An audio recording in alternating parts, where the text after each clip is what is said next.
Бытует такое мнение, что все эти эпидемии – это последствия бездарного и бесчеловечного отношения людей к своему родному дому. Это своеобразный ответ природы человеку.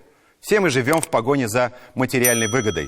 И, оглядываясь назад, видим, какие следы, а точнее шрамы на земле оставляет за собой венец природы – человек. Так называемое антропологическое воздействие повсюду. Наши города задыхаются от вредных выбросов, поля заполнены пестицидами и гербицидами, реки и озера засоряются промышленными отходами.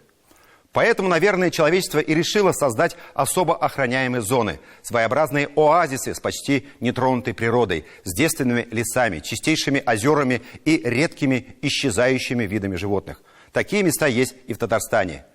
Мы видим сейчас природный заказник Кичкатан, что находится в Агрызском районе. Посмотрите на это предупреждение при въезде в заповедную зону. В заказнике запрещается въезжать на автотранспорте вне дорог общего пользования, выгуливать и пасти скот, устраивать туристические стоянки, вести промысловую и спортивную охоту. Действительно, в этой заповедной зоне наша съемочная группа не увидела ни одного нарушения из вышесказанного.